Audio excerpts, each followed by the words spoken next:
ஏற்கனவே நாடு சீரழிஞ்சிக்கிருக்கு. இதில் என்னென்னா திரும்பி சீரழிக்கிற மாதிரி சில பிரபலங்கள் யாராக இருந்தாலும் சரி பேட்டி கொடுக்குறோம், சரி எல்லாமே பார்த்து கொடுக்கணும். எப்படி வேணும் வாழுங்க, யார் வேணும் படுங்க, எப்படி வேணும் பிள்ளை பத்துருங்க. ஏது நாடு கெட்டு குடிச்ச வாய்ப்பு இருக்குது.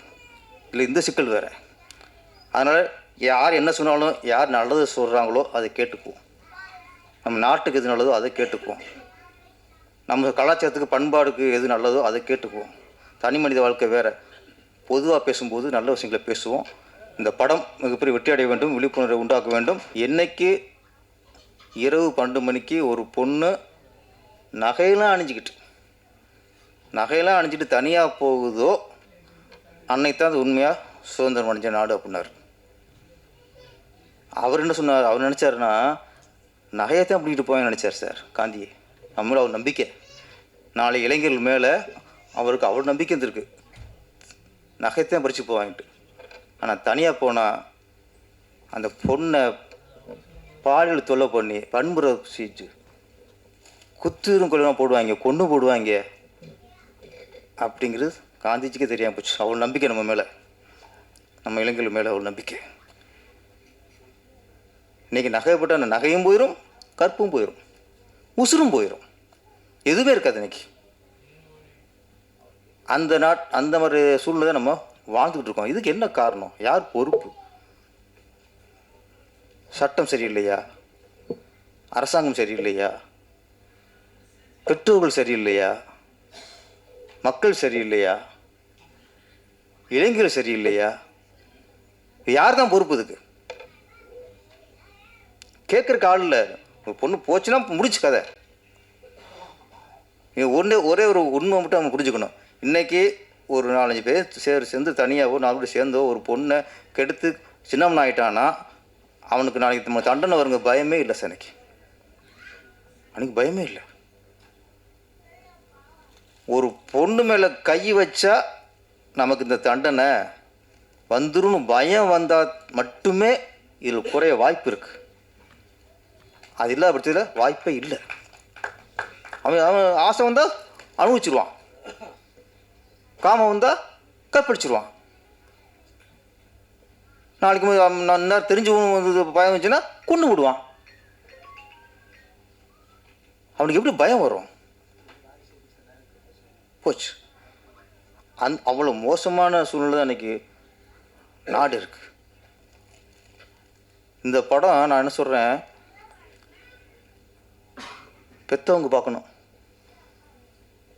இந்த பொண்ணுங்க அந்த இளமை பருவம் எல்லாத்தையும் நம்பும். இளமை பருவத்தில் காதல் வந்த உடனே அவனுக்கு காதலந்தான் உலகம். அங்கே அதில் யார் எதிரினா அப்பா அம்மா தான் எதிரி. அட்வைஸ் அப்போ தான் பண்ணுவாங்க. அப்போ காதல் வந்ததுக்கப்புறம் அப்பா எது சொன்னாலும் உடனே அப்பா தான் 1ஆம் நம்பர் எதிரி, அம்மா தான் 1ஆம் நம்பர் எதிரி. அந்த ஏஜ், அந்த காதல் வர பருவம், அந்த ஒருத்தனை மட்டும் நம்புவான். அவன் அயோக்கியனாக இருப்பான், குடிகாரனாக இருப்பான். அவன் நம்பி தொலைங்க அந்த மனசு. அதுக்கு விழிப்புணர்வு எப்படி தான் கொண்டு வரணும்னு தெரியல நம்மளுக்கு. சார் யதார்த்தமாக இருக்கவன் நடிக்க மாட்டான், பிளான் பண்ண மாட்டான், ஸ்கெட்ச் போட மாட்டான்.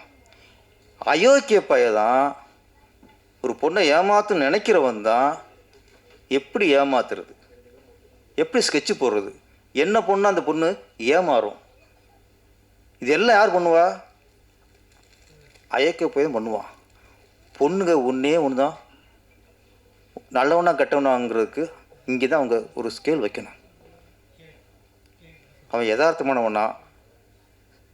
ஒரு பொண்ணு அதுக்கு தெரியும் நம்ம அழகு எப்படி, நம்ம கலர் எப்படி, நம்ம கேரக்டர் எப்படின்ட்டு. இதை எவன் மிகப்படுத்தி அதிகமாக சொல்கிறானோ அவன் அயோக்கியன்.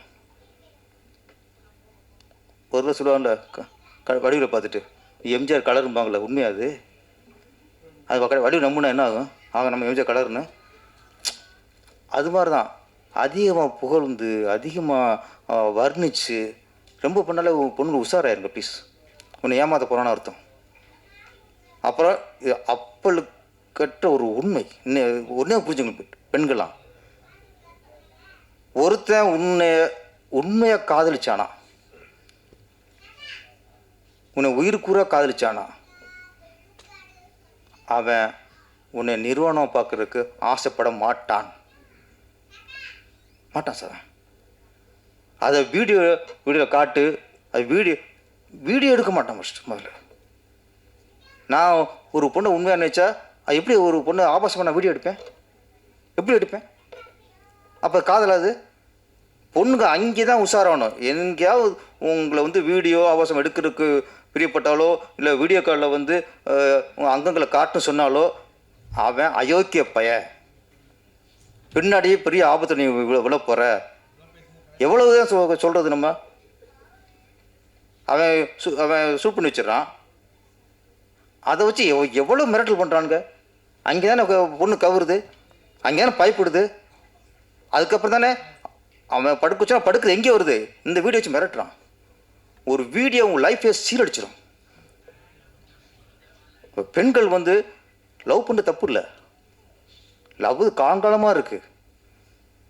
அது ராமாயண காலத்துலேருந்து மகாபாரத காலத்துலேருந்து, அது வந்து புராண காலத்துலேருந்து காதல் இல்லாமல் எந்த காவியம் இருக்குது? காதலுங்கிறது காவியம். அது இன்னைக்கு காமகியமாக போச்சு. நீ காதல்னாலே காமம். ஒரு பொண்ணை லவ் பண்ணோன்னா எப்படி அவளை அடையிறது? அப்போல்லாம் ஒரு பொண்ணு லவ் பண்ணால் இது எப்படி கல்யாணம் பண்ணுறது? அது அப்பா எப்படி சம்மதிக்க வைக்கிறது?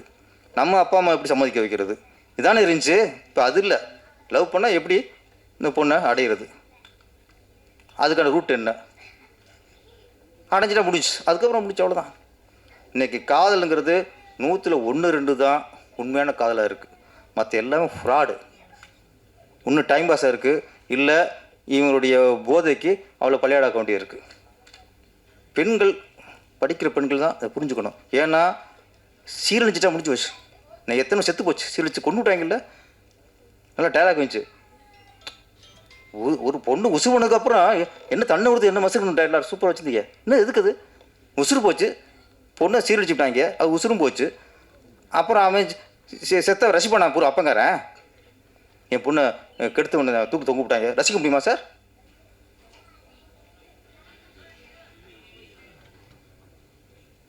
தண்டனைங்கிறது நடக்காமல் தவிர்க்கிறதுக்கு தண்டனை, அதுக்கு தான் பயன்படணும். ஒருத்தனை இது பண்ணால் கிடைக்கும், அந்த தண்டனை வந்து பயமுறுத்தணும். அப்படி எதுவுமே இல்லை. போதை பொருளை பிடிபடுறான், போதை பொருள் கடத்தில் பிடிபடுறான். என்னன்னா செய்தியை பார்க்குறோம், அவன் ஸ்டில்லை பார்க்குறோம். அவன் என்னன்னா உள்ளே போனானா, தண்டனை அனுபவிச்சானா, இல்லை வெளியே வந்துட்டானா, வெளியே தெர்றானா தெரியாது. அப்புறம் இப்படி எனக்கு நாளைக்கு நான் போதை மருந்து கடத்துறேன்னு எனக்கு ஒரு ஆசை வந்துச்சுன்னா எப்படி எனக்கு பயம் வரும் எனக்கு. அது மாதிரி பொண்ணை கற்பழித்து இப்போ சிதைச்சிட்டாங்க. அவனுக்கு என்ன தண்டனை எங்களுக்கு என்ன தெரியுது? தண்டனைங்கிறது அதே தப்பை சேர்த்துன்றவனுக்கு பயத்தை உண்டாக்கணும். அந்த இது சமூகத்தில் வரணும். வரல, இப்போ யாருக்கும் பயம் இல்லை, எதுவுமே இல்லை, எல்லாம் டைம் பாஸாக போச்சு, எல்லாம் போச்சு. ஆனால் அந்த கொலை செய்ய விரும்பு. இந்த படம் ஒரு விழிப்புணர்வு. நான் இவ்வளோ பேசுகிறேன்னா பாதிப்பு, இந்த சமூகத்தை நினச்சி அவ்வளோ ஒரு பாதிப்பு. செய்திகளை கேட்குறது, படம் பார்த்துட்டு கொஞ்ச நேரம் அப்படியே ஹார்ட் ஆடிக்கிட்டு இருக்கு. ஒரு அப்பா, பொண்ணை பற்ற அப்பா, எல்லாருக்கும் வலி. இந்த படம் வலி இருக்கும்ல. ஆமாம், இந்த படம் போடும்போது பிகினிங் போடுறாங்கல்ல, குடியை கெடுக்கும், புகைப்பிடித்தல் உடல்நலத்துக்கு கேடு. இது மாதிரி இதுக்கும் ஏதோ ஒன்று பண்ணணும். படிக்கும்போதே அது மாதிரி தப்பு பண்ணுற ஆம்பளைங்க இருந்தாங்கன்னா அவங்களுக்கு குற்ற உணர்வு உறுத்தணும். பெண்கள் உங்களை பாதுகாத்துக்குங்க, இந்த மாதிரி அது மாதிரி ஒரு வாசகத்தை போடணும். அது ஒன்றும் வரணும்.